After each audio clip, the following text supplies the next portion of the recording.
Je m'appelle Ronaldo, Ray pour faire court, et à 34 ans, je n'aurais jamais imaginé que mon succès dans la tech transformerait ma famille en parasite financier. Ce jour-là, aux Bahamas, en regardant mon père siroter le cocktail hors de prix que j'avais payé tout en me disant que je ne méritais pas ces vacances parce que j'avais pris un appel professionnel, quelque chose en moi a finalement craqué. Après des années à financer leur vie, à payer leurs dettes et à être traité comme rien de plus qu'un distributeur automatique ambulant, j'ai pris une décision qui allait tout changer. Avant que je ne vous raconte la suite, laissez un commentaire pour me dire d'où vous regardez. Appuyez sur le bouton j'aime et abonnez-vous si vous avez déjà eu à tenir tête à une famille qui vous tenait pour acquis. J'ai grandi dans un quartier ouvrier du sud de Boston où l'argent était toujours un problème, mais la fierté était profonde. Notre appartement de 2 chambres nous abritait à 4 dans des quartiers exigus qui sentaient toujours la lessive bon marché de ma mère et la bière bas de gamme de mon père. Nous n'étions pas assez pauvres pour recevoir de l'aide, mais jamais assez à l'aise pour nous détendre face aux factures. Mon père, Marcus, travaillait dans la construction quand son dos ne le faisait pas souffrir ou quand il n'avait pas flambé sa paie aux courses. Il avait des mains fortes, calleuses par le travail, qui pouvaient tout construire, mais qui pouvaient aussi claquer les portes et les murs quand les chevaux ne couraient pas assez vite. Le jeu n'était pas un secret, mais il n'a jamais été reconnu comme un problème. C'était juste papa qui se défoulait, selon ma mère. Ma mère, Hélène, faisait fonctionner notre famille en tant que secrétaire d'école à l'école primaire locale. Elle gérait nos finances décroissantes avec la précision de quelqu'un habitué à étirer les dollars au-delà de leur point de rupture. Émotionnellement, elle était comme un livre fermé avec quelques pages manquantes, présentes, mais jamais vraiment disponibles quand il s'agissait d'affection. La calculatrice et le chéquier étaient ses compagnons constants à notre table de cuisine, son visage illuminé par les rides de l'inquiétude alors qu'elle accomplissait des miracles mensuels pour faire cadrer les chiffres. Puis il y avait ma sœur aînée, Nathalie, l'enfant prodige. 3 ans de plus que moi et, d'une manière ou d'une autre, exemple de la responsabilité financière qui allait plus tard devenir mon fardeau permanent. Elle obtenait les premiers vêtements neufs, les cours de danse, les frais d'inscription à l'université sans discussion. Quand elle avait besoin d'argent pour le bal de promo, il se matérialisait malgré les avis de facture qui s'empilaient sur le comptoir. Mon jeune frère, Kyle, complétait notre dynamique familiale en tant que bébé qui n'a jamais vraiment eu à grandir. 2 ans plus jeune que moi, il se laissait porter par la vie avec un sourire charmant et une capacité remarquable à éviter les conséquences. Quand il a démoli sa première voiture à 16 ans, mes parents ont contracté un prêt pour la remplacer. Quand il a échoué à des cours, ils ont engagé des tuteurs qu'ils ne pouvaient pas se permettre. Et puis il y avait moi, l'enfant du milieu, l'éternel responsable. J'ai commencé à livrer des journaux à 11 ans, à approvisionner les étagères des épiceries à 14 ans, et à travailler en cuisine à 16 ans. J'économisais de manière obsessionnelle, cachant l'argent dans un exemplaire évidé de Gatsby le Magnifique, car j'avais appris très tôt que l'argent laissé visible avait une façon de disparaître dans des urgences familiales. Ray est doué avec l'argent, est devenu le raccourci familial pour « Ray nous sortira d'affaires ». Le schéma s'est établi tôt et sans ma permission consciente. À la fin du lycée, j'avais économisé assez pour 2 semestres à l'université de Boston pour étudier l'informatique. Je cumulais 3 emplois à temps partiel tout en maintenant une moyenne de 3,8/4, des services du matin dans une boulangerie, l'inventaire le week-end dans un magasin d'électronique, et l'assistance de nuit au laboratoire informatique de l'université. Le sommeil était devenu un luxe que je ne pouvais pas me permettre, mais l'éducation était ma voie de sortie. Le schéma d'extraction financière a commencé pendant ma 2e année, lorsque le camion de mon père est tombé en panne. Juste jusqu'à la prochaine paie, a-t-il promis en empruntant $800 à mes économies pour les frais de scolarité. La prochaine paie est devenue le mois prochain, puis a été complètement oubliée. J'ai comblé le déficit en prenant des services supplémentaires et en mangeant des nouilles instantanées pendant des semaines. Puis il y a eu le traitement de canal de ma mère, le dépôt de garantie pour le premier appartement de Kyle, et les cartes de crédit de Nathalie au maximum. Chaque urgence me fut présentée avec un mélange de honte et d'attente, toujours avec des promesses de remboursement qui ne se sont jamais matérialisées. J'ai obtenu mon diplôme avec mention et une dette importante malgré mon travail constant. Les prêts étaient les miens, mais le diplôme est devenu la réussite collective de la famille. Nous nous sommes tous sacrifiés pour ton éducation, me rappelait régulièrement ma mère, oubliant commodément les nuits où je rentrais en titubant à 2 heures du matin après mon service de fermeture pendant qu'il dormait.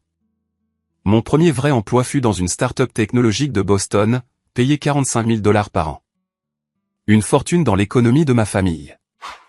J'ai trouvé un minuscule studio mais j'ai retardé mon déménagement quand ma mère a souligné à quel point la famille avait besoin de ma contribution aux dépenses du ménage. 6 mois de plus sous leur toit signifiait 6 mois de plus impôts familiales, comme j'appelais en privé les demandes constantes d'aide financière. Quand j'ai finalement déménagé, la distance était physique mais pas financière. Les appels ont continué. Kyle avait besoin d'argent pour sa caution après une bagarre de bar.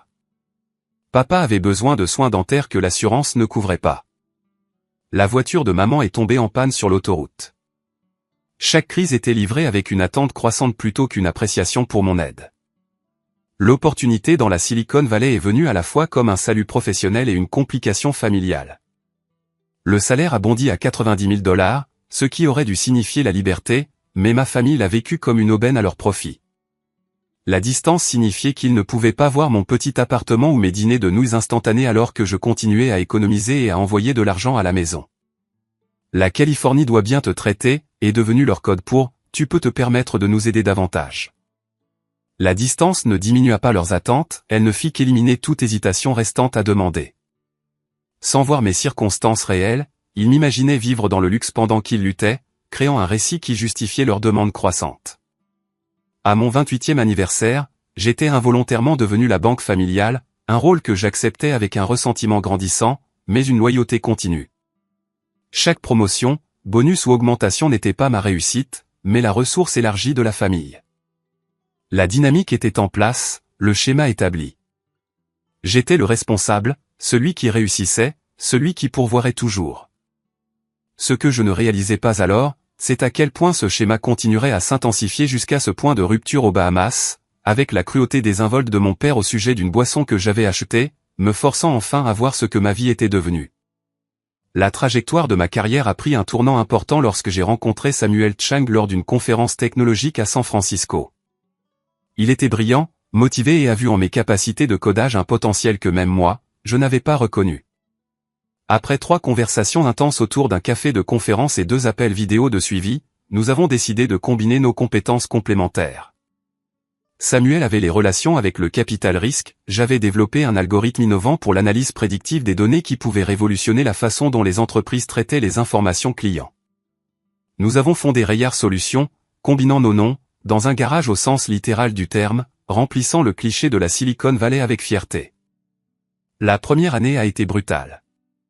Des journées de 18 heures, survivant avec des nouilles instantanées et de la détermination, investissant chaque centime de nos économies dans le développement.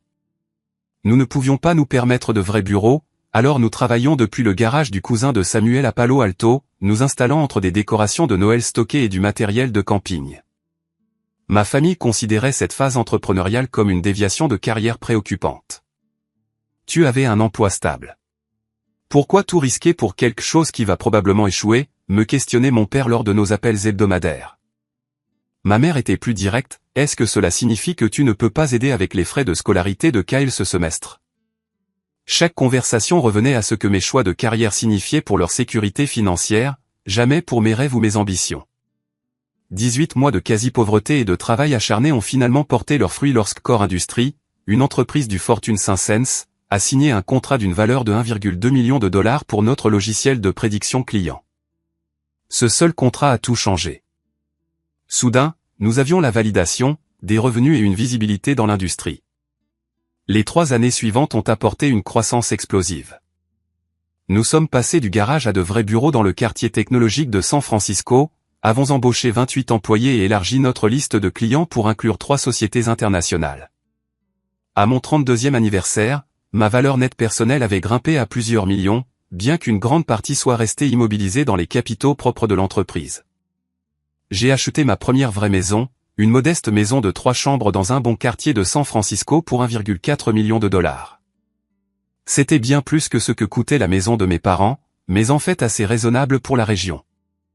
Le jour où j'ai eu les clés, j'ai envoyé des photos à ma famille, fier de ce symbole tangible de succès.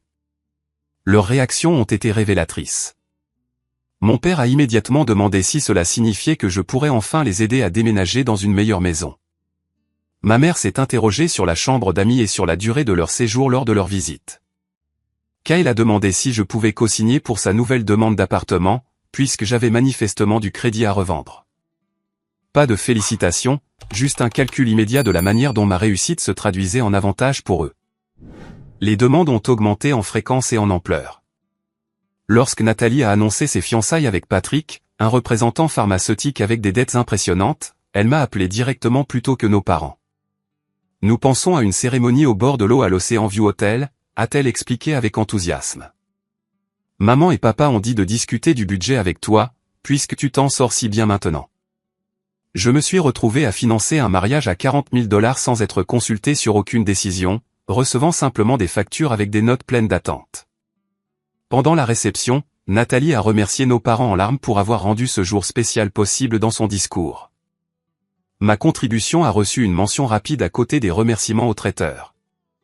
3 mois après le mariage, Kyle a enroulé sa voiture autour d'un arbre en conduisant en état d'ivresse. Miraculeusement, il n'a pas été gravement blessé, mais a fait face à des accusations de conduite en état d'ivresse et à une voiture détruite. Papa a appelé à 3 heures du matin, non pas pour m'informer de la sécurité de Kyle, mais pour demander 22 000 $ pour les frais de justice et une voiture de remplacement. Il a besoin d'un transport fiable pour le travail, a insisté papa, bien que Kyle ait été sans emploi depuis 8 mois. Quand mon père a eu 60 ans, il a annoncé sa retraite de la construction malgré des économies minimes et une hypothèque avec 15 ans restants. Mon dos ne peut plus le supporter, a-t-il expliqué lors d'un dîner de famille pour lequel j'étais en visite. En plus, tu gagnes assez pour nous tous maintenant. La déclaration a été faite avec une certitude désinvolte qui m'a laissé sans voix. Son plan de retraite, apparemment, avait toujours été moi. Ma mère a développé de l'arthrite qui rendait son travail de secrétaire d'école de plus en plus difficile. Quand j'ai suggéré qu'elle demande des prestations d'invalidité, elle a semblé offensée. Pourquoi m'occuperais-je de la paperasse gouvernementale alors que tu peux aider? Les factures médicales pour les spécialistes et les traitements non couverts par l'assurance apparaissaient régulièrement dans mes emails, souvent accompagnés de demandes sans rapport pour des améliorations de la maison ou des fonds de vacances. À ce stade, je dépensais plus de 60 000 $ par an en soutien familial, aide hypothécaire pour mes parents, loyer de l'appartement de Kyle, paiement de carte de crédit pour Nathalie, facture médicale, paiement de voiture et demande d'urgence sans fin. Les chiffres étaient stupéfiants quand je les ai finalement calculés, mais dire non semblait impossible. La famille prend soin de la famille, était le refrain constant chaque fois que j'hésitais. Le schéma était devenu si normalisé que je reconnaissais à peine sa toxicité jusqu'à ce que je rencontre Amanda lors d'un dîner chez un ami. Intelligente, indépendante et d'une franchise rafraîchissante, elle a remarqué des choses sur ma dynamique familiale que j'avais été conditionné à accepter. Après avoir vu ma mère appeler 3 fois lors de notre 2e rendez-vous, chaque appel concernant une urgence financière différente, Amanda a posé la question que personne n'avait jamais posée, ta famille te traite-t-elle toujours comme sa banque personnelle? Son observation a percé des années de conditionnement. Il traverse juste une mauvaise passe, ai-je défendu faiblement, bien que cette passe ait duré toute ma vie d'adulte. D'après ce que tu m'as dit, il traverse cette passe depuis que tu as eu ton premier emploi, a répondu gentiment Amanda. As-tu déjà pensé que les aider pourrait en fait leur faire du mal? J'ai rejeté ses préoccupations, insistant au départ qu'elle ne comprenait pas notre histoire familiale ou ma responsabilité en tant que celui qui réussissait. Mais ces questions ont planté des graines de doute qui ont grandi avec chaque nouvelle demande financière de ma famille. Étais-je vraiment en train d'aider ou d'entretenir des schémas destructeurs? Mon amour était-il conditionné à mon soutien financier? Ces questions se cachaient sous la surface, attendant le catalyseur qui me forcerait à y répondre honnêtement. Ce catalyseur approchait déjà sous la forme de vacances tropicales qui devaient être un cadeau généreux, mais qui deviendrait plutôt mon point de rupture. Les douces interrogations d'Amanda sur la dépendance financière de ma famille ont évolué de commentaires occasionnels à des conversations plus profondes à mesure que notre relation progressait. Après 6 mois de relation, lors d'un dîner tranquille dans son appartement, elle a suggéré quelque chose qui m'a d'abord offensé. As-tu déjà envisagé de parler à un professionnel de la dynamique financière de ta famille, a-t-elle demandé en remplissant mon verre de vin. Mon amie a vu un thérapeute financier lorsqu'elle faisait face à des problèmes similaires avec ses parents. Thérapeute financier, ai-je ri. Ça ressemble à quelque chose que les riches ont inventé pour se sentir mieux avec leur fortune. Mais l'idée a persisté, et après un autre appel de Kyle à minuit ayant besoin d'argent pour la caution d'un ami, je me suis retrouvé à faire des recherches sur le concept. Le bureau du docteur Melissa Thornton n'avait rien à voir avec ce à quoi je m'attendais. Pas de canapé en cuir ni de regard jugeur, juste une pièce confortable avec des conseils pratiques. L'assistanat financier se déguise souvent en générosité, a-t-elle expliqué lors de notre 3e session. La différence réside dans les résultats. Votre soutien crée-t-il l'indépendance ou renforce-t-il la dépendance? La question m'a hanté à l'approche de mon 34e anniversaire. J'avais réfléchi à mes réalisations, une entreprise prospère, la sécurité financière, une relation amoureuse, mais les interactions familiales me laissaient toujours épuisé et plein de ressentiment. Sur un coup de tête, j'ai décidé de faire un grand geste qui allait soit guérir notre dynamique, soit la forcer à se révéler. Je veux emmener toute ma famille aux Bahamas, ai-je dit à Amanda pendant le dîner. Des vacances de luxe où ils pourront voir que je suis heureux de partager mon succès quand c'est mon choix, pas quand je suis manipulé ou culpabilisé. Amanda avait l'air sceptique. C'est très généreux, mais penses-tu que cela changera les schémas sous-jacents? Je voulais y croire. J'ai passé des semaines à planifier le voyage parfait, 7 jours au Blue Water Resort à Nassau, un établissement 5 étoiles avec accès à une plage privée, plusieurs piscines et toutes les commodités imaginables. Le total s'élevait à près de 25 000 $ pour les vols, l'hébergement et les activités prépayées pour mes parents, Nathalie et Patrick, Kyle et sa petite amie actuelle, Jasmine, plus les 2 enfants de Nathalie. L'enthousiasme lorsque j'ai annoncé le voyage lors d'un appel vidéo familial semblait sincère. Maman a pleuré des larmes de joie. Papa s'est vanté de son fils, le grand Manitou. Et Nathalie a immédiatement commencé à chercher des maillots de bain de créateurs. Kyle a demandé si des jet skis seraient disponibles, planifiant déjà des aventures avant de me remercier pour l'invitation. Notre arrivée au complexe a donné le ton pour la suite. Après que la navette privée nous ait déposés de l'aéroport, nous avons été accueillis avec des cocktails de bienvenue et des serviettes fraîches dans le hall au sol de marbre surplombant les eaux turquoises. Ces chambres sont belles, mais ont-ils des suites avec vue sur l'océan, a demandé mon père au personnel de l'enregistrement avant même que je n'ai présenté ma carte de crédit. Mon fils ici ne voudrait pas que nous ayons des hébergements de seconde zone. Le personnel m'a regardé, incertain. J'ai senti mon visage rougir de honte, mais j'ai hoché la tête, autorisant le surclassement de la chambre de mes parents pour 300 $ de plus par nuit.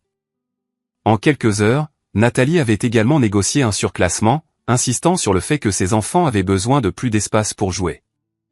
Le dîner du premier soir a totalisé plus de 900 $, mon père commandant du scotch de 50 ans d'âge et mon frère choisissant le plateau de fruits de mer le plus cher pour la table. Je n'ai rien dit, tendant ma carte de crédit avec un sourire qui semblait de plus en plus forcé. C'était mon cadeau, après tout. Je voulais qu'il s'amuse. Assure-toi de donner un pourboire généreux, a instruit mon père à voix haute alors que je signais le reçu. Nous voulons qu'il sache que nous ne sommes pas des touristes ordinaires. Le nous m'a frappé comme étant particulier puisque je couvrais toutes les dépenses, mais j'ai ajouté un pourboire de 20% sans commentaire. Le deuxième matin, un schéma s'était dessiné. Ma famille se réunissait pour le petit déjeuner, qu'ils facturaient à leur chambre plutôt que de se joindre au buffet gratuit que j'avais organisé, planifier leurs activités sans me consulter, puis se disperser pour profiter des commodités du complexe. Tout en continuant à accumuler des frais sur mon compte principal. Ray, peux-tu garder les enfants quelques heures, a demandé Nathalie le deuxième jour. Patrick et moi voulons faire le massage en couple, et la garderie du complexe est ridiculement chère. J'ai accepté, bien que j'ai prévu de rattraper quelques emails de travail, et j'ai passé l'après-midi à courir après son enfant de 4 ans et son enfant de 6 ans autour de la piscine tout en essayant de surveiller mon téléphone pour les messages importants. Kyle et Jasmine sont revenus de la boutique du complexe avec des sacs de créateurs. Ils l'ont juste ajouté à la chambre, n'est-ce pas, a confirmé Kyle nonchalamment. Je t'ai pris un porte-clés pour te remercier. Le porte-clés, je découvrirai plus tard en examinant les frais, coûtait 12 $. La virée shopping totalisait plus de 2000 $. Mes parents passaient la plupart des jours près de la piscine principale, mon père établissant une routine de mimosa au petit déjeuner et progressant vers des cocktails de plus en plus chers tout au long de la journée. Ma mère alternait entre la sieste sous un parasol et se plaindre que le complexe était trop bondé de touristes. Pour ce que tu paies, je m'attendais à plus d'exclusivité, a-t-elle remarqué, apparemment inconsciente qu'elle faisait partie de ces mêmes touristes qu'elle méprisait. Et les oreillers de notre chambre sont trop mous. Peux-tu leur demander d'en apporter des plus fermes? Le troisième jour, j'étais épuisé de gérer les attentes et les dépenses de tout le monde. Un message de Samuel m'a alerté d'un problème potentiel avec notre nouvelle implémentation client, quelque chose nécessitant une attention immédiate si nous voulions éviter des pannes de système pour un client majeur. J'ai besoin d'environ 3 heures pour résoudre ce problème de travail, ai-je annoncé à ma famille alors qu'ils se prélassaient au bord de la piscine après le déjeuner. Notre plus gros client rencontre des difficultés techniques. Sérieusement? On est en vacances, a protesté Kyle, levant les yeux de son téléphone où il ne faisait absolument rien de productif. Certains d'entre nous ont de vraies responsabilités, ai-je répondu plus sèchement que prévu. L'entreprise qui paie pour tout cela nécessite une attention occasionnelle. Je me suis retiré dans ma chambre et j'ai passé les 3 heures suivantes en visioconférence intense avec notre équipe technique, résolvant la crise avant qu'elle n'impacte les opérations du client. Soulagé mais épuisé, je me suis remis en maillot de bain et je suis retourné à la piscine où ma famille continuait sa détente comme si de rien n'était. Mon père en était à son 4e ou 5e cocktail de la journée, le visage rougi par l'alcool et le soleil. Il a à peine remarqué mon retour, trop occupé à partager bruyamment ses opinions politiques avec des clients mal à l'aise à proximité. Ma mère feuilletait un magazine, faisant parfois signe à un serveur pour plus de thé glacé. Nathalie et Patrick étaient introuvables, mais leurs enfants étaient maintenant surveillés par la petite amie de Kyle pendant que Kyle somnolait sur une chaise longue. J'ai commandé une eau pétillante et je me suis assis sur le bord de la chaise longue de mon père. Crise évitée, ai-je dit, tentant de renouer le contact. Le système du client est de nouveau opérationnel. Mon père a pris une longue gorgée de son cocktail doré, un rhum vieilli coûteux. Le menu de la piscine l'affichait à 32 $ le verre. Il m'a regardé avec des yeux légèrement flous et a dit les mots qui allaient finalement tout changer entre nous. Les gens comme toi ne méritent pas de vacances de toute façon, a-t-il dit en bredouillant, faisant un vague geste vers moi avec son verre. Toujours à travailler, toujours à s'inquiéter de l'argent. À quoi sert tout ton succès si tu ne peux même pas en profiter? C'est nous qui profitons le plus de ce voyage. La déclaration est restée en suspens entre nous, stupéfiante par sa cruauté désinvolte et son inconscience. À ce moment, entouré de luxe qu'il n'avait pas mérité, buvant de l'alcool de première qualité à mes frais, il avait l'audace de suggérer que c'était moi qui avais des priorités malsaines. J'ai senti quelque chose changer en moi. Un mouvement tectonique de ressentiment longtemps refoulé, perçant enfin la surface de ma façade de devoir filial. La confrontation que j'évitais depuis des années était désormais inévitable, déclenchée par ces mots irréfléchis au sujet d'une boisson que je payais. « Qu'est-ce que tu viens de dire ?» ai-je demandé, ma voix plus basse que la tempête qui grondait en moi. Une partie de moi espérait avoir mal entendu, que la brise de l'océan avait déformé ces mots en quelque chose de plus blessant que prévu. Mon père prit une autre gorgée, les glaçons cliquetant contre le verre. J'ai dit, les gens obsédés par le travail comme toi ne savent pas comment profiter des vacances. Il fit un geste large vers le complexe. À quoi bon tout ça si c'est pour être sur ton ordinateur portable? C'est nous qui l'apprécions vraiment. Le « nous » collectif, encore une fois, comme s'il me faisait une faveur en consommant ma générosité. Papa, qui penses-tu à payer pour tout ça, ai-je demandé, maintenant toujours un calme que je ne ressentais pas. Le travail que tu critiques est ce qui rend ces vacances possibles. Oh, ça y est. Il roula des yeux de façon spectaculaire. Monsieur Succès nous rappelle notre place de paysan. Il se tourna vers ma mère pour obtenir son soutien. Elle lui adressa un signe de tête compatissant. Pas à moi. Ray, ton père veut juste dire que tu devrais te détendre davantage. Tu as toujours été si intense au sujet du travail. Intense au sujet du travail. L'expression déclencha des souvenirs de nuit à étudier pendant qu'il regardait la télévision, de matin à livrer des journaux pendant qu'il dormait, d'années de sacrifices qu'ils avaient recadrés comme un défaut de caractère. Intense au sujet du travail est la raison pour laquelle nous sommes assis dans un complexe 5 étoiles au lieu de t'inquiéter pour l'hypothèque du mois prochain, ai-je répondu, sentant la digue de la retenue commencer à se fissurer. L'expression de ma mère se durcit. C'est déplacé. Nous t'avons soutenu tout au long de tes études. Soutenu? La question sortit comme un rire incrédule. Maman, j'ai cumulé 3 emplois pendant mes études tout en envoyant de l'argent à la maison. De quel soutien parles-tu exactement? Kyle s'agita sur sa chaise longue, sentant le drame. Frère, calme-toi. Ils t'ont donné un toit au-dessus de ta tête. Pourquoi es-tu si ingrat? Ingrat. L'accusation frappa comme une gifle. Je me suis levé, ayant besoin d'une distance physique avant de répondre. Kyle, au cours des 5 dernières années, j'ai payé ton loyer 14 fois, je t'ai sorti de prison 2 fois, j'ai remplacé 2 véhicules et j'ai couvert des frais de justice qui dépassent ce que la plupart des gens gagnent en un an. Parle-moi encore de mon ingratitude. C'est différent, rejeta Kyle d'un geste de la main. C'est juste la famille qui est de la famille. C'est toi qui as tout l'argent. La famille qui est de la famille, ai-je répété. Intéressant de voir que cette aide ne va que dans un sens. Mon père eut du mal à se redresser, renversant sa boisson. Maintenant, tu tiens les comptes. C'est ça ton problème, Ray. Toujours à calculer, toujours à compter les dollars au lieu des bénédictions. Je ne tiens pas les comptes, ai-je dit. Mais je remarque des schémas, comme le fait qu'aucun de vous n'a dit merci une seule fois pour toutes ces vacances. Ni quand je les ai réservées, ni quand nous sommes arrivés, ni pour les surclassements de chambres, les excursions ou quoi que ce soit. On ne devrait pas avoir à te remercier pour faire ce que la famille fait, déclara mon père avec une certitude d'ivrogne. C'est ton obligation en tant que celui qui réussit. Voilà, le sentiment que tout leur était dû, mis à nu. Mon succès n'était pas le mien, il appartenait au collectif familial. Mes réalisations n'étaient pas personnelles, elles étaient des ressources à distribuer. Nathalie et Patrick choisirent ce moment pour revenir de là où ils étaient, sentant la tension à 20 pieds de distance. « Qu'est-ce qui se passe ?» demanda Nathalie, regardant entre le visage rouge de notre père et ma posture rigide. « Ton frère se plaint d'avoir à travailler pendant les vacances et il en a fait une crise de colère à propos de l'argent, » expliqua ma mère, réécrivant complètement les 5 dernières minutes.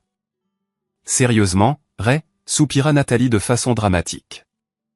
Pouvons-nous avoir une seule réunion de famille sans que tu la ramènes à ton succès?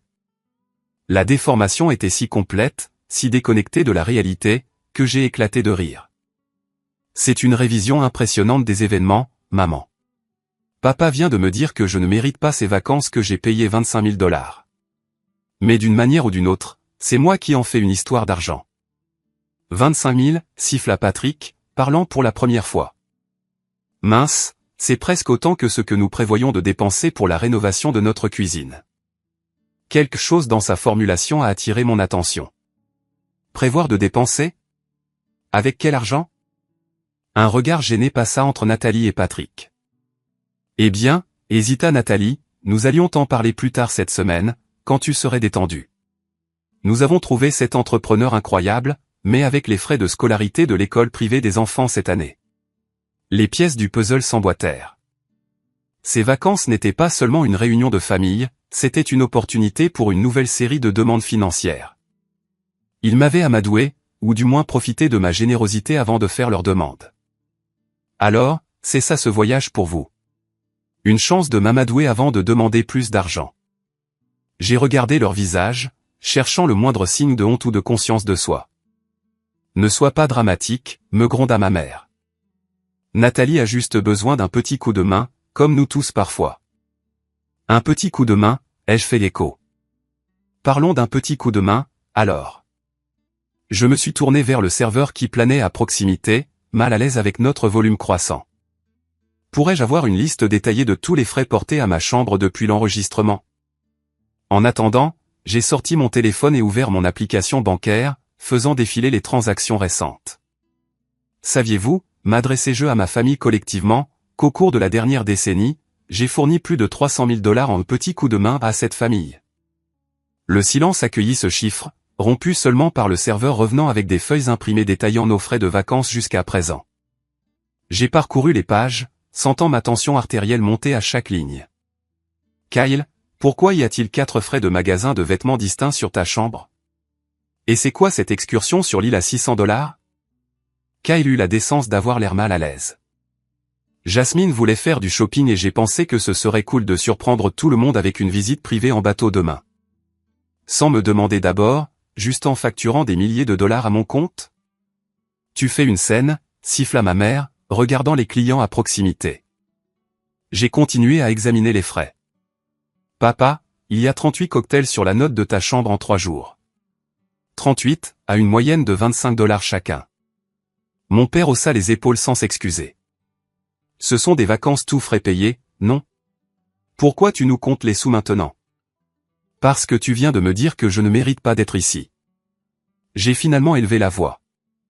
Tu bois près de 1 000 $ d'alcool que je paie tout en me critiquant pour avoir travaillé pour me le permettre. Patrick s'agita, mal à l'aise. Écoute, Ray, nous apprécions tous ta générosité. Vraiment, ai-je interrompu. Parce que de mon point de vue, ça ressemble à un sentiment que tout vous est dû, pas à de l'appréciation.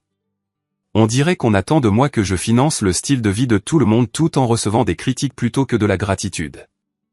Nous sommes ta famille, a dit ma mère, comme si ces 3 mots expliquaient et justifiaient tout.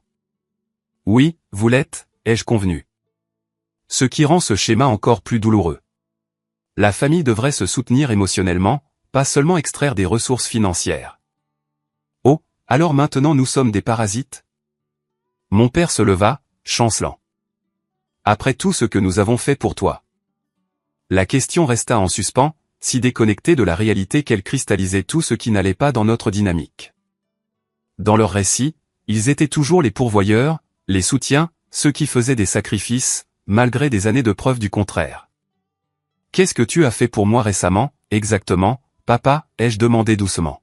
« Nomme une seule chose au cours des 5 dernières années où tu m'as soutenu plutôt que l'inverse. » Sa bouche s'ouvrit, se referma, s'ouvrit à nouveau. Rien n'en sortit. « C'est ce que je pensais, » ai-je dit, rassemblant les fiches de frais et mon téléphone. Ces vacances étaient une erreur. Non pas parce que je ne veux pas partager mon succès avec vous, mais parce que vous en êtes venu à l'attendre sans appréciation ni réciprocité. Et maintenant, demanda Nathalie. Tu vas juste partir en claquant la porte parce que papa a fait un commentaire? Ce n'était pas un seul commentaire, ai-je répondu. C'était le commentaire qui m'a fait enfin voir clair. Ce n'est pas une dynamique familiale saine. C'est de l'exploitation financière déguisée en obligation familiale. La vérité de mes paroles flottait dans l'air entre nous, indéniable mais inacceptable pour eux. J'ai pu voir le moment où ils ont réalisé que j'étais sérieux, que quelque chose de fondamental avait changé, et leurs expressions sont passées de l'indignation aux premières lueurs d'inquiétude. Pas d'inquiétude pour mes sentiments ou notre relation, mais pour les implications financières de mon éveil. Le calcul était visible sur leur visage, que cela allait-il leur coûter? Cette prise de conscience a été la confirmation finale dont j'avais besoin. Ce que j'avais prévu comme des vacances familiales généreuses avait révélé la vraie nature de notre relation, et il n'y avait aucun moyen de ne pas savoir ce que je comprenais maintenant avec une clarté douloureuse. Alors que ma famille assimilait mes paroles, leurs réactions confirmèrent tout ce que j'avais finalement reconnu. Le visage de ma mère montrait du calcul plutôt qu'une blessure émotionnelle. L'expression de Kyle reflétait la panique à l'idée de perdre potentiellement son filet de sécurité.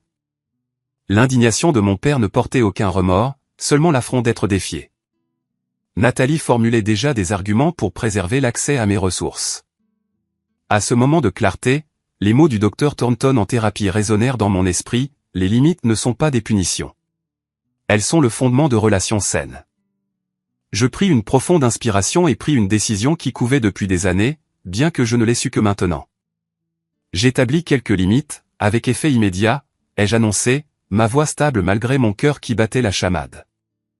Ces vacances sont payées jusqu'à la fin, y compris vos chambres et le plan repas. Cependant, je supprime les privilèges de facturation supplémentaires de toutes vos chambres. Le visage de mon père s'assombrit. Tu ne peux pas être sérieux. Je n'ai jamais été plus sérieux, ai-je répondu, puis je me suis tourné vers leur sac de plage empilé sur des chaises longues à proximité. Papa, j'ai besoin de ton portefeuille. Certainement pas, balbutia-t-il. La carte clé de chambre supplémentaire dans ton portefeuille est liée à mon compte principal. Je la retire. Tu peux payer tes propres boissons à partir de maintenant.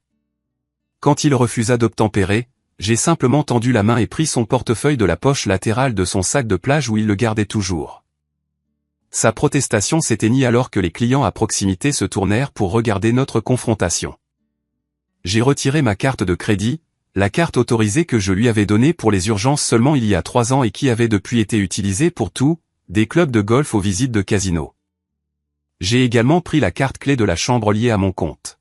« Qu'est-ce que tu fais ?» demanda ma mère alors que je répétais le processus avec son sac, récupérant une autre de mes cartes de crédit que j'avais presque oubliée. « Je crée un changement nécessaire », ai-je répondu, me déplaçant méthodiquement pour récupérer toutes les cartes clés des chambres. Vous pouvez toujours accéder à vos chambres avec vos clés principales.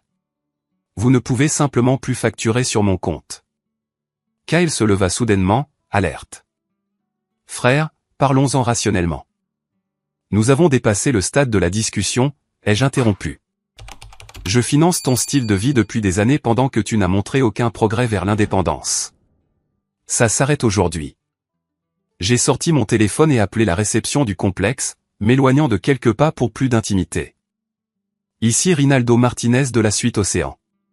Je dois supprimer immédiatement les privilèges de facturation de toutes les chambres connectées et restreindre les frais à ma chambre uniquement. Après avoir confirmé les détails et ignoré les protestations de ma famille, j'ai achevé la ségrégation financière. Quand je suis revenu, le choc collectif s'était transformé en diverses tactiques pour reprendre le contrôle. Les yeux de ma mère se sont remplis de larmes, une stratégie qui avait fonctionné de manière fiable tout au long de mon enfance. Comment peux-tu nous embarrasser comme ça après tout ce que nous avons sacrifié pour toi? Quel sacrifice spécifiquement, maman, ai-je demandé calmement. Nomme-les. Ses larmes s'arrêtèrent momentanément alors qu'elle luttait pour formuler une réponse. Nous avons toujours cru en toi. Croire en quelqu'un ne coûte rien, ai-je noté. J'avais besoin d'un soutien réel. Mon père a opté pour l'intimidation, se rapprochant avec la posture rigide qui me terrifiait autrefois enfant. Espèce de petit ingrat, commença-t-il, mais je l'interrompis. J'ai été reconnaissant pour les opportunités que vous ne m'avez jamais fournies, ai-je dit calmement.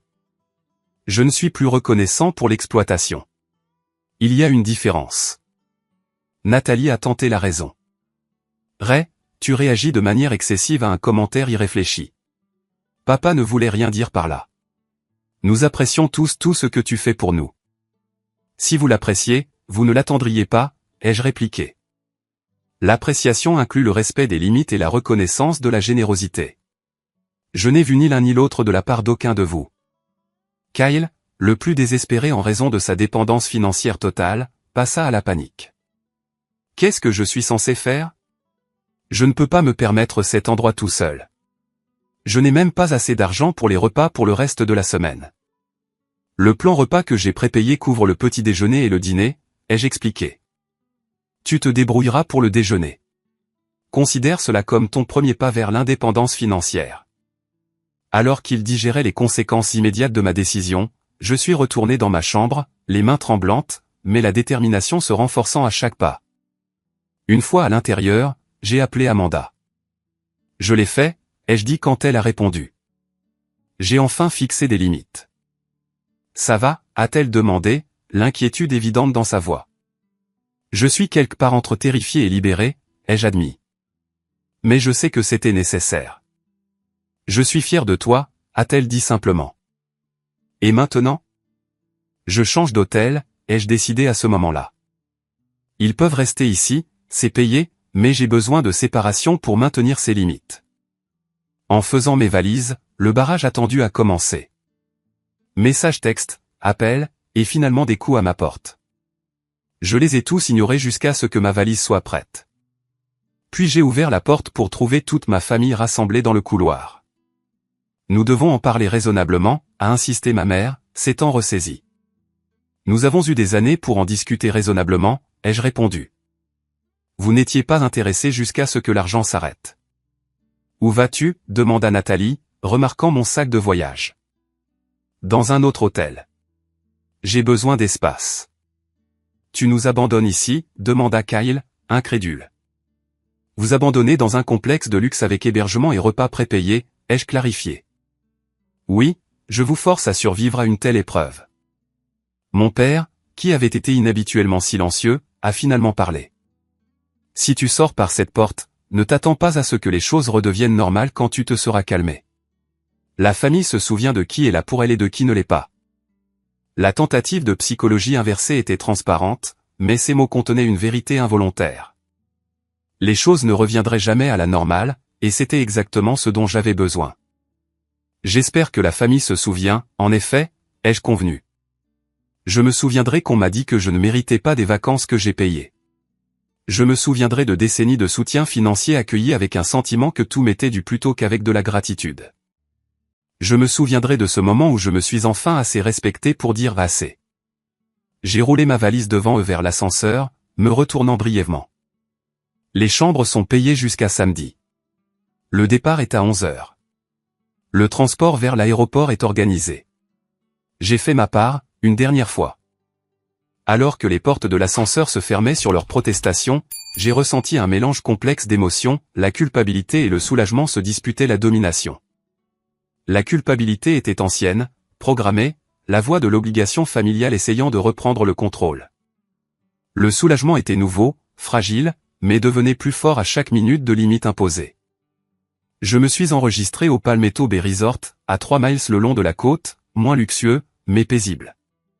Cette première nuit seule, je me suis assis sur mon balcon, regardant les vagues se briser contre le rivage, goûtant à ma première liberté de l'exploitation financière déguisée en devoir familial. Mon téléphone vibrait constamment avec des messages allant des accusations de colère aux supplications désespérées, mais je maintenais ma distance, physiquement et émotionnellement. Cette limite ne concernait pas seulement l'argent. Il s'agissait de récupérer mon sentiment de valeur au-delà de ce que je pouvais fournir. Le sommeil est venu par intermittence cette nuit-là, mais lorsque le matin est arrivé avec la lumière dorée du soleil filtrant à travers des rideaux inconnus, j'ai ressenti quelque chose que je n'avais pas connu depuis des années, la légèreté de faire des choix uniquement pour mon propre bien-être, sans calculer leur impact sur les attentes de tout le monde. Le reste de mon séjour aux Bahamas s'est déroulé en contraste frappant avec ces 3 premiers jours. Tandis que ma famille continuait ses vacances à mes frais, bien qu'avec des dépenses limitées, j'ai connu une autre forme de liberté dans mon nouvel hôtel.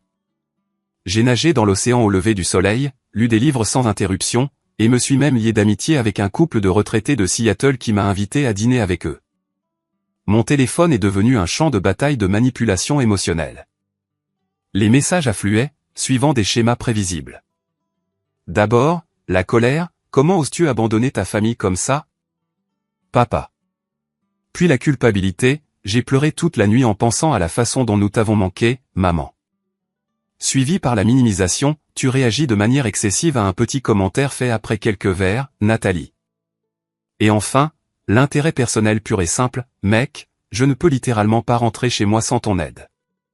La compagnie aérienne veut $300 pour changer mon billet, Kyle. Je n'ai répondu qu'à la préoccupation pratique de Kyle, en faisant en sorte que son vol de retour reste programmé comme prévu, mais j'ai par ailleurs gardé le silence. Chaque message sans réponse renforçait ma détermination plutôt que de l'affaiblir. Le 4e jour, le téléphone de ma chambre d'hôtel a sonné. Ils avaient retrouvé ma localisation. Je n'ai pas répondu, mais la réception a appelé pour m'informer que mon frère était dans le hall et demandé mon numéro de chambre. J'ai refusé la connexion, mais j'ai accepté de le rencontrer dans la zone publique du restaurant. Kyle avait l'air débraillé quand je l'ai trouvé à une table d'angle, sa façade confiante habituelle fissurée par une inquiétude sincère. Les autres ne savent pas que je suis là, a-t-il admis immédiatement. Mais j'ai besoin de comprendre ce qui se passe. Tu nous coupes vraiment les vivres complètement ? J'établis des limites, ai-je corrigé. Il y a une différence. Quel genre de limite ? Sa question révélait sa principale préoccupation, les implications financières. À l'avenir, j'aiderai pour les vraies urgences après mûre réflexion. Plus de sauvetages automatiques. Plus de vie au-dessus de vos moyens sur mon crédit. Plus de traitement de ma personne comme une ressource plutôt que comme une personne. Il tripotait une serviette. Alors, tu aideras encore parfois. C'est ce que tu as retenu de cette conversation. Pas que tu doives devenir financièrement indépendant ou que notre relation doive être basée sur plus que de l'argent.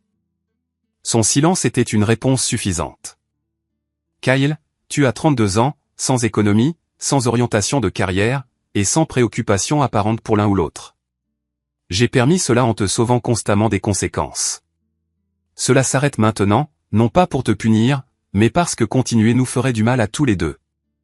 Qu'est-ce que je suis censé faire ? Demanda-t-il, une peur sincère dans la voix. Ce que tout le monde fait, trouver un emploi stable, vivre selon tes moyens, construire ta propre vie. Je me suis un peu adouci face à sa détresse évidente. Je crois que tu es capable de plus que ce que tu as montré. Tu n'as jamais eu à le prouver parce que j'ai rendu les choses trop faciles. Il est parti peu de temps après, promettant de réfléchir, bien que je ne sois pas certain qu'une réelle réflexion aurait lieu. Quand je suis rentré à San Francisco après les vacances, le vrai travail a commencé. Les tactiques de ma famille se sont intensifiées lorsqu'ils ont réalisé que mes limites n'étaient pas temporaires. Nathalie a publié des mises à jour vagues sur les réseaux sociaux sur la trahison familiale et le fait de montrer son vrai visage quand l'argent est en jeu. Des amis et des membres de la famille élargie qui ne connaissaient que sa version ont appelé pour exprimer leur inquiétude quant à ma dépression. Mon père a adopté une approche plus directe, se présentant sans préavis à mon bureau un mardi après-midi. Notre réceptionniste m'a appelé, clairement mal à l'aise avec sa présence insistante dans le hall. Quand je suis descendu le rencontrer, ses premiers mots ont clarifié son intention. Nous devons discuter de tes contributions à ma retraite. Pas mon bien-être, pas notre relation, mes contributions à sa retraite. Il n'y a rien à discuter, ai-je répondu calmement. Je ne finance plus ta retraite. Après tout ce que j'ai fait pour toi. Sa voix s'est élevée, attirant l'attention des employés qui passaient dans le hall. C'est comme ça que tu me rembourses de t'avoir élevé? Faire le minimum légal requis d'un parent n'est pas un prêt que les enfants doivent rembourser, ai-je dit doucement. J'ai déjà remboursé tout investissement réel que tu as fait en moi, et bien plus encore. Alors c'est ça. Tu abandonnes tes obligations familiales. Je les redéfinis de manière plus saine, ai-je corrigé. Je me soucierai toujours de toi, papa. Mais je ne financerai pas des styles de vie que personne d'entre vous n'a mérité. Il est parti dans une fureur de portes claquées et de malédictions marmonnées, mais la confrontation a renforcé ma détermination plutôt que de l'affaiblir. Ma mère a opté pour la manipulation médicale. 2 semaines après mon retour, elle a appelé, sanglotant à propos de douleurs thoraciques et de problèmes cardiaques potentiels. J'ai exprimé une préoccupation sincère et proposé de l'aider à trouver des spécialistes, mais pas de payer leurs honoraires directement. Quand j'ai suggéré de demander des programmes d'aide aux soins de santé disponibles, ses symptômes se sont mystérieusement améliorés. Nathalie a élargi sa campagne, racontant à des amis de la famille que j'avais des problèmes mentaux et que je me retournais contre la famille. Elle a répandu des rumeurs selon lesquelles mon succès m'avait changé, omettant commodément comment elle avait bénéficié de ce succès pendant des années. J'ai consulté Jacob Friedman, un conseiller financier spécialisé dans la dynamique de la richesse familiale, apportant des documents de tous les prêts et cadeaux à ma famille au fil des ans. Le total a choqué même moi, près de 320 000 $ en 7 ans, sans compter les récentes vacances. Ce n'est pas une planification financière durable, a noté doucement Jacob. Même avec votre niveau de revenu, ce schéma finirait par compromettre votre propre sécurité. Le docteur Thornton m'a aidé à gérer la culpabilité qui a fait surface malgré la certitude intellectuelle de mes décisions. L'inconfort que vous ressentez n'est pas la preuve que vous avez tort, a-t-elle expliqué. C'est la réponse attendue aux changements de schémas établis de longue date. Votre famille a programmé ces boutons de culpabilité très efficacement. Le test le plus difficile est venu lorsque ma mère a laissé un message vocal sur la nécessité d'une intervention chirurgicale pour son arthrite qui s'aggravait. Son message mettait soigneusement l'accent sur la douleur plutôt que sur le besoin financier, mais l'implication était claire. J'ai appelé directement son médecin, avec sa permission réticente, et j'ai découvert que la procédure était à la fois élective et couverte par son assurance avec une quote-part gérable. Confrontée à cette information, elle a admis avoir manipulé la situation.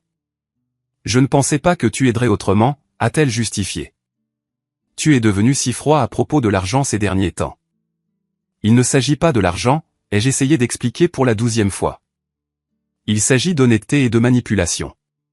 Je t'aurais soutenu lors d'une procédure médicale nécessaire, indépendamment de mes nouvelles limites. Alors pourquoi vérifier, a-t-elle demandé. Parce que la confiance a été brisée, ai-je répondu honnêtement.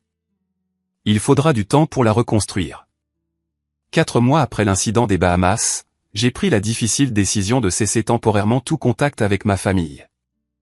Leur tactique de manipulation croissante affectait ma santé mentale, ma relation avec Amanda, et même ma performance au travail. J'ai envoyé un email clair expliquant que j'avais besoin d'espace pour guérir et que je prendrais contact quand je serais prêt. La réponse a été prévisible, accusation de cruauté, d'abandon émotionnel et d'égoïsme.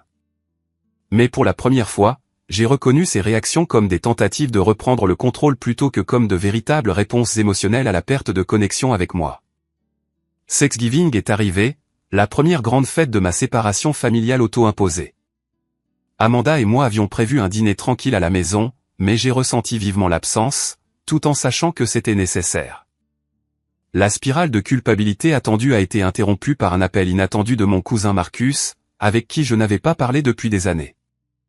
J'ai entendu ce qui s'est passé, a-t-il dit après les salutations initiales. Nathalie a raconté à tout le monde que tu avais perdu la tête et abandonné la famille. Je me suis préparé à plus de culpabilité, mais ces mots suivants m'ont surpris. Je voulais que tu saches que je pense que tu fais ce qu'il faut. Il profite de toi depuis des années. Tout le monde le voit, sauf eux. Sa validation a été comme une clé déverrouillant une porte que je n'avais pas réalisé être encore partiellement fermée. Quelqu'un de l'orbite familiale comprenait. Je n'étais ni fou ni égoïste. J'établissais une santé nécessaire. Merci, ai-je dit, l'émotion rendant ma voix rauque. Ça signifie plus que tu ne l'imagines. La famille devrait s'entraider, pas se vider les uns les autres, a poursuivi Marcus. Ton succès devrait être célébré, pas exploité. Après avoir raccroché, j'ai senti un changement dans ma perspective. Je ne fuyais pas seulement des schémas toxiques. Je créais de l'espace pour des connexions plus saines avec des gens qui me valorisaient au-delà de mon utilité financière. Ce Thanksgiving, plus petit que prévu, mais infiniment plus paisible, est devenu un tournant. J'ai réalisé que je construisais une famille choisie autour de moi, Amanda, des amis solidaires, des collègues qui respectaient mes limites, même des parents éloignés comme Marcus qui comprenaient les dynamiques familiales saines. La liberté financière résultant du non-soutien de plusieurs adultes dépendants m'a permis d'explorer des formes de générosité plus significatives, établir un fonds de bourse d'études à mon alma mater, encadrer de jeunes entrepreneurs issus de milieux défavorisés. Contribuer à des causes auxquelles je croyais. Donner par choix plutôt que par obligation a révélé la vraie joie de partager des ressources. Mon entreprise a continué de prospérer, et Amanda et moi nous sommes rapprochés à travers la crise, son soutien indéfectible démontrant à quoi ressemblait un partenariat sain. Le contraste avec l'affection conditionnelle de ma famille n'aurait pas pu être plus frappant ou éducatif. Le chemin à suivre n'était pas encore clair, mais pour la première fois de ma vie d'adulte, je le parcourais selon mes propres termes, libre de l'exploitation financière déguisée en obligation familiale. 6 mois après ce jour fatidique aux Bahamas, le printemps est arrivé à San Francisco, apportant des cerisiers en fleurs, des températures plus clémentes et des développements inattendus dans ma situation familiale. La distance que j'avais maintenue s'est avérée transformatrice, bien que pas de la manière que j'aurais pu prédire. La première surprise est venue de Kyle. Un bref message texte un mardi matin disait simplement « Je suis sobre depuis 1 mois, je commence la thérapie la semaine prochaine. Je ne demande rien, je voulais juste que tu le saches. » J'ai fixé ces mots pendant plusieurs minutes, cherchant l'angle caché, la demande de fond déguisée qui accompagnait habituellement toute bonne nouvelle de mon frère.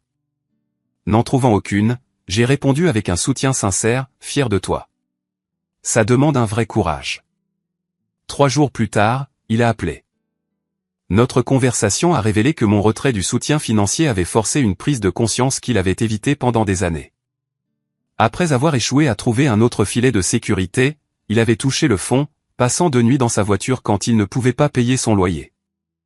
Une expérience humiliante qui a finalement motivé le changement. J'ai réalisé que j'ai 32 ans et rien à montrer, a-t-il admis. Pas d'économie, pas de plan de carrière, pas de respect de soi. J'ai été un parasite, et pas seulement pour toi. Il avait trouvé du travail comme barista et s'était inscrit à un camp d'entraînement en codage informatique, vivant dans un appartement partagé avec 3 colocataires. Pour la première fois de sa vie d'adulte, il subvenait entièrement à ses besoins. Luttant mais sans sortant. C'est dur, a-t-il avoué. Mais aussi, je ne sais pas satisfaisant. J'ai acheté des provisions avec l'argent que j'ai gagné la semaine dernière, et c'était différent de quand tu me donnais de l'argent. Mieux, en quelque sorte. C'est le respect de soi, lui ai-je dit. Ça vaut plus que n'importe quelle somme que j'aurais pu te donner. 2 semaines plus tard, nous nous sommes retrouvés pour un café, mon premier contact en personne avec un membre de ma famille depuis les vacances. Les changements chez Kyle étaient subtils mais significatifs, des yeux plus clairs, une conversation plus directe, une absence de l'énergie nerveuse qui avait toujours accompagné ses manipulations financières. Je te dois des excuses, a-t-il dit après que nous nous soyons installés à une table d'angle. Pas seulement pour l'argent, cependant. C'est une grande partie. Je suis désolé de ne t'avoir jamais vu comme une personne, juste comme une ressource. Sa thérapie avait apparemment été efficace pour favoriser cette prise de conscience. Nous avons parlé pendant près de 3 heures, établissant les bases d'une relation basée sur le respect mutuel plutôt que sur la dépendance financière. Mes parents se sont avérés plus résistants au changement. Mon père a maintenu une indignation rigide pendant 4 mois, envoyant des messages textes occasionnels oscillant entre l'apitoiement sur soi, profite de ton succès pendant que ton père peut à peine se permettre ses médicaments pour la tension, et la colère, aucun homme digne de ce nom n'abandonne ses responsabilités familiales. Ma mère a adopté une approche différente, envoyant des colis avec mes biscuits d'enfance préférés et des notes se remémorant des temps plus simples, sans jamais reconnaître le schéma qui avait conduit à notre éloignement. La manipulation émotionnelle était familière mais moins efficace à distance. La percée est venue de manière inattendue par le biais de leur église. Le pasteur Williams, qui connaissait notre famille depuis des décennies, m'a contacté directement après avoir entendu des commentaires de plus en plus préoccupants de la part de mes parents lors de séances de conseil. Ils sont venus chercher la validation que vous aviez tort, a-t-il expliqué lors de notre appel téléphonique. Au lieu de cela, j'ai suggéré qu'ils pourraient considérer leur propre rôle dans la situation. Votre père ne l'a pas bien pris au début. Après plusieurs séances de conseil, cependant, un changement a commencé. Le pasteur Williams avait défié directement leur sentiment que tout leur était dû. Si Ronaldo travaillait pour un autre employeur pendant 20 ans, attendrait-on de lui qu'il les soutienne à la retraite? Pourquoi croyez-vous que votre fils adulte vous doit ses revenus? La question a apparemment déclenché une véritable réflexion, en particulier pour ma mère. Sa lettre suivante comprenait une reconnaissance timide, « Je n'ai jamais considéré que tu pouvais te sentir utilisé plutôt que nécessaire. Ce n'était jamais notre intention, bien que je commence à voir comment nos actions sont apparues de cette façon. Ce n'était pas un éveil complet, mais c'était un début, la première fissure dans une vie d'attente s'enracinait. Le parcours de mon père s'est avéré plus long et plus difficile. Son identité avait été si complètement enveloppée dans les mythes du pourvoyeur patriarcal que mon succès financier avait menacé son sens de la virilité, conduisant à un ressentiment déguisé en autorité parentale. Ces tentatives de contrôler mes ressources étaient des tentatives de contrôler le récit de notre famille, de maintenir sa position à la tête malgré sa contribution moindre. 5 mois après notre séparation, il a laissé un message vocal qui a révélé les premiers signes de changement. J'ai réfléchi à ce que tu as dit sur l'appréciation par rapport à l'attente. Je ne suis pas bon à ce genre de choses, mais j'essaie de comprendre. Nathalie est restée la plus résistante à notre nouvelle dynamique. Sa campagne sur les réseaux sociaux contre moi a continué sporadiquement, bien qu'avec un soutien décroissant à mesure que d'autres reconnaissaient le schéma. Lorsque ses plans de rénovation de cuisine ont été bloqués sans mon financement, elle m'a publiquement accusé d'abandonner mes obligations familiales. Le tournant dans notre relation fracturée est venu par le biais de ses enfants, ma nièce et mon neveu, qui me manquaient sincèrement. Pour leur bien, j'ai prudemment accepté d'assister à la fête du 8e anniversaire de mon neveu, en établissant des limites claires avec Nathalie au préalable. Je viendrai avec des cadeaux appropriés, ai-je envoyé par email, mais je ne discuterai pas de questions financières ou du passé. Il s'agit de célébrer Jérémie. Rien d'autre. La fête a été gênante mais civile, Nathalie maintenant une politesse froide. La percée est venue après, quand j'ai entendu son mari Patrick la confronter. Ray a été généreux avec les enfants et respectueux envers tout le monde. Ta description de lui comme un monstre sans cœur ne correspond pas à ce que je viens de voir. Cette perspective extérieure semblait pénétrer là où mes mots ne le pouvaient pas. 2 semaines plus tard, elle a envoyé un texte bref mais significatif, « J'ai été injuste. Peut-on parler un de ces jours ?» Notre conversation ultérieure a révélé à quel point elle avait complètement embrassé le récit familial du droit acquis. « Je croyais honnêtement que tu nous le devais parce que tu avais plu, » a-t-elle admis. Je n'ai jamais remis en question pourquoi cela serait vrai. Les progrès avec ma famille sont venus progressivement, avec des retours occasionnels dans de vieux schémas. J'ai maintenu des limites fermes tout en laissant de la place pour des relations évolutives basées sur des dynamiques plus saines. Avec les conseils du Dr Thornton, j'ai développé des accords écrits pour toute aide financière future, des termes clairs, des attentes de remboursement et des conséquences en cas de manipulation. La formalité n'était pas punitive, mais clarifiante, supprimant l'ambiguïté qui avait permis à l'exploitation de prospérer. Pour ma nièce et mon neveu, j'ai créé des fonds d'éducation auxquels ils pourraient accéder à 18 ans, avec des directives claires empêchant la redirection parentale des fonds. Cela m'a permis d'exprimer ma générosité de manière constructive tout en enseignant la responsabilité financière. Ma relation avec Amanda s'est approfondie pendant cette période de reconstruction familiale. Son soutien indéfectible lors de mes décisions les plus difficiles contrastait fortement avec l'affection conditionnelle de ma famille. Quand elle m'a demandé en mariage lors d'une randonnée de week-end à notre point de vue préféré, notre conversation a naturellement inclus des limites financières explicites pour notre futur mariage. Je veux un partenariat, pas une dépendance, a-t-elle souligné. Nous construisons ensemble, nous nous protégeons mutuellement, mais nous maintenons une force individuelle. À l'approche de l'été, j'ai organisé un dîner de famille soigneusement structuré, le premier depuis notre confrontation de vacances. Le lieu était neutre, les attentes claires. Pas de discussion financière, pas de remue-ménage du passé, juste une tentative de connexion sans transaction. Mon père est arrivé le premier, visiblement mal à l'aise, mais faisant un effort. Quand l'addition est arrivée à la fin de notre repas, il l'a prise, un petit geste, mais symboliquement significatif. Le montant était minime par rapport à ce que j'avais fourni pendant des années, mais la signification était incommensurable. Pour la première fois dans notre relation d'adulte, il donnait plutôt qu'il ne prenait. Je ne peux pas changer le passé, a-t-il dit maladroitement alors que nous marchions vers le parking après. Mais j'essaie de mieux comprendre le présent. Certaines blessures ont guéri plus vite que d'autres. Une partie de la confiance ne se rétablirait jamais complètement. Certains membres de la famille se sont adaptés à notre nouvelle dynamique avec plus de succès que d'autres. J'ai accepté que les relations existent sur un spectre de santé et de proximité, et que toutes ne reviendraient pas à une proximité idéalisée.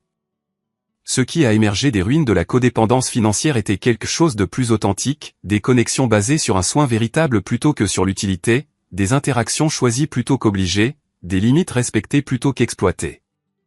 Le changement le plus profond s'est produit en moi. Je ne mesurais plus ma valeur par mon utilité financière pour les autres. Ma générosité est devenue un choix plutôt qu'une extraction, me permettant de connaître la vraie joie de donner sans ressentiment. À l'anniversaire de notre confrontation des Bahamas, je me suis retrouvé sur une autre plage, cette fois avec Amanda, regardant les vagues se briser contre les côtes du nord de la Californie. Les parallèles étaient frappants, soleil, sable, océan, mais le paysage émotionnel n'aurait pas pu être plus différent. Le regrettes-tu, a demandé Amanda, connaissant la signification de la date. Avoir fixé ses limites, même si c'était douloureux. J'ai sérieusement réfléchi à la question. Je regrette que cela ait été nécessaire. Je regrette les années d'assistanat qui l'ont rendu inévitable. Mais les limites elles-mêmes, non. Elles m'ont sauvé, et ont peut-être sauvé nous tous de la poursuite d'un schéma destructeur. Le voyage de l'exploitation financière à la connexion véritable reste en cours, avec des progrès mesurés en petits moments plutôt qu'en déclarations spectaculaires. La guérison familiale ne suit aucun calendrier sauf le sien, avançant au rythme de la volonté de changement du membre le plus lent. Ce que je sais avec certitude, c'est que la valeur transcende la richesse, que la générosité sans limite devient de la servitude, et que la famille, dans sa forme la plus saine, élève plutôt qu'elle n'extrait. Parfois, l'action la plus aimante est d'établir des limites qui permettent à chacun de devenir la meilleure version de lui-même. Avez-vous déjà eu à établir des limites difficiles avec des êtres chers qui prenaient votre générosité pour acquise? Partagez votre expérience dans les commentaires ci-dessous. Si mon histoire a résonné en vous, veuillez appuyer sur le bouton j'aime et vous abonner pour plus de leçons de vie réelle sur les finances familiales et la recherche de l'estime de soi au-delà de ce que vous fournissez aux autres. Rappelez-vous, parfois les choix les plus difficiles mènent aux résultats les plus sains. Merci d'avoir écouté mon parcours de l'exploitation à l'autonomisation. J'espère que cela aidera quelqu'un d'autre à trouver le courage de s'estimer assez pour dire assez. Aquí estamos. Ah, con clic izquierdo. Sí, con clic Espérate, espérate. derecho. Hay que llamar. Derecho no puedo. ¿Cómo? No, igual, no creo que, Izquierdo, no creo que izquierdo. aquí no creo que se pueda. ¿Qué es esto? Ladrillo de forja de dragón de hielo. ¿Cómo? Bloque de hueso de dragón, mira.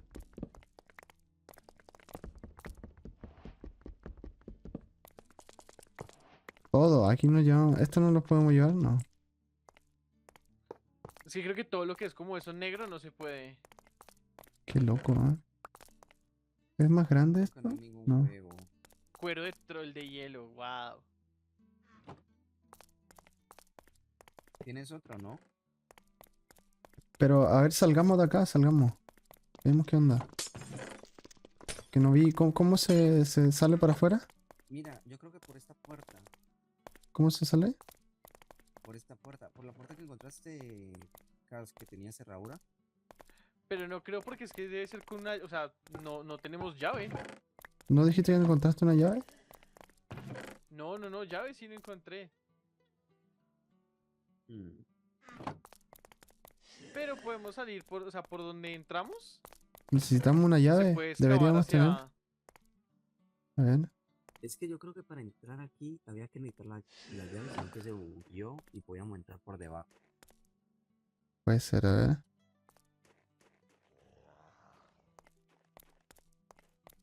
A ver, excavemos hacia abajo y aparezcamos. Yo creo que sí, literal entramos por abajo, ¿eh?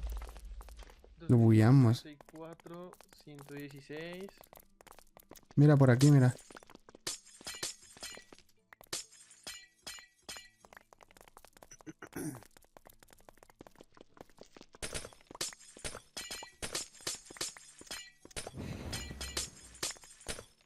Y se sube literalmente por acá. Sí, la bugueamos, ¿eh? La bugueaste, Cast. Hermano, Yo casi solo eso. aparecía acá, muchachos. Oye, mira, hay cofres afuera. Hay cofres afuera. Pila de plata, mira. Ah, es que esto es de un dragón. Sí, es que creo que, o sea, creo la generación del mundo fue la que lo vio. Yo creo que esa puerta es la entrada, literalmente. O sea, No. lo genial de este mundo debe ser el llegar a esa dimensión que ni idea de que haya ya.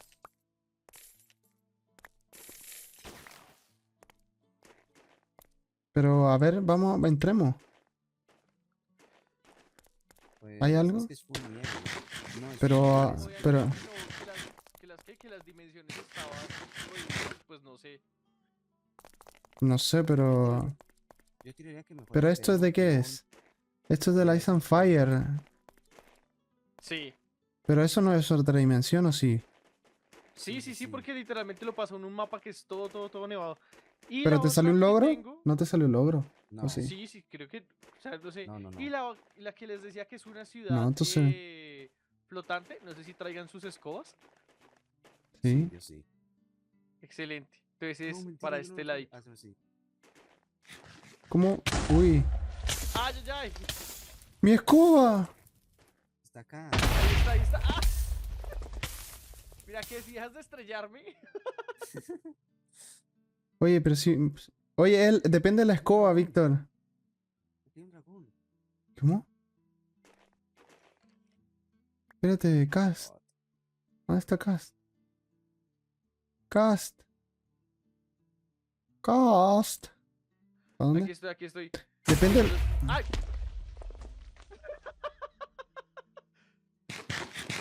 ¡Pinche escoba! ¡Ey! ¿Dónde se metieron? Dice este. Víctor. Víctor.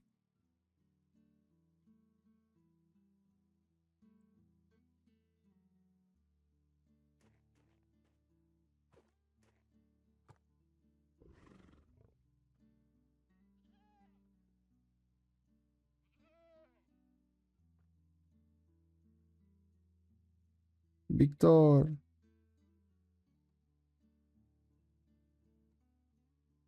¿Dónde se fueron?